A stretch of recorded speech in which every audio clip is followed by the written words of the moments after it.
Is Zillow still worth it for teams and brokerages in 2026 and beyond? Well, it's a little complicated. I work with teams that used to spend over $10,000 per month on Zillow leads. And honestly, in the early stages, Zillow created a really reliable flow of untouched, exclusive leads, which has a really high closing rate. And actually, you had your own zip code, so it was just you and your team owning an area of the city, and it was highly effective to really generate a good quality flow of both buyers and sellers. And then the acquisitions and then the restructures happen. Most notably, 2015, Zillow had an acquisition of Trulia for $3.5 billion. This was a major acquisition, which really shook a lot of the industry out because instead of becoming a truly niche and specific way of generating traffic, it became mass market. Right? They even expanded into Zillow Home Loans, Premier Agents, and overall, combined with mass market saturation, Zillow leads have consistently produced lesser quality conversions over time with more frustration and headaches. So the reason why this is happening is really just understanding Zillow's business model. Um, Today, Zillow is a major dominating brand that brings on thousands of agents every single year, either for their Zillow Flex programs or for referral percentage of closed deal, anywhere from 10 all the way up to 40% plus of commissions earned. Zillow's focus is making sure that a buyer or a seller is connected to an agent as quick as possible. Now, you might be asking, this is great, right? This is exactly what we want. This creates a fair market. Well, not until you understand their intentions. Because imagine if you had a pool of buyers and sellers and your only job was to find an agent to service them. So you can collect, let's say, your split of 10, 15, 20%.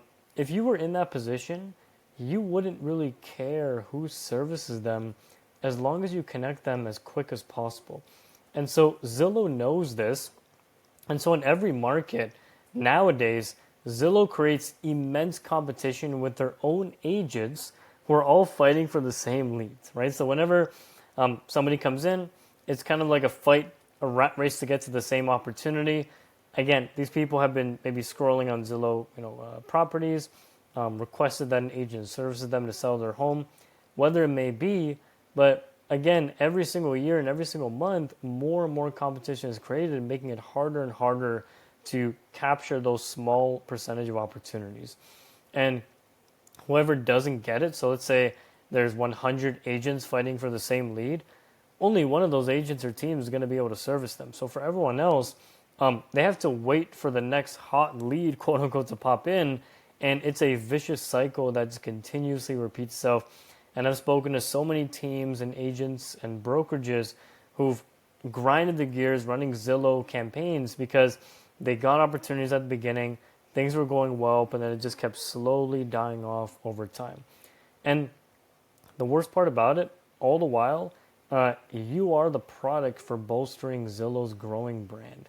You don't get the virtual billboard impacts of anything that we're going to speak about in a second, right? Zillow is the one that's being backed by the brand, or sorry, you're being backed by Zillow's own brand, and therefore you're not really getting any brand equity for yourself or for your team. Thankfully, there's a better way, right? Generating high quality exclusive leads and building a brand no longer has to be two separate battles, right? Before, even looking at companies like Redfin and Realtor and of course Zillow, these were kind of the main players when it comes to, again, generating good quality leads, having a massive brand to back it up, and just continuously being able to get a flow of opportunities in the pipeline. Now, with all the change that Zillow made and kind of how it's honestly degraded over time, the good part about it is that there's many ways of actually going the other way, building a brand at the same time, bringing in good quality leads, and really dominating a market and dominating a niche with, again, exclusive, not shared leads.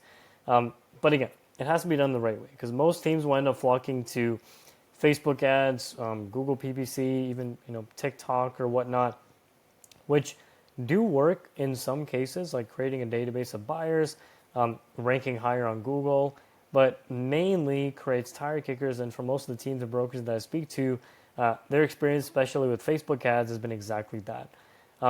When done the right way, the best solution is honestly running highly targeted YouTube ads.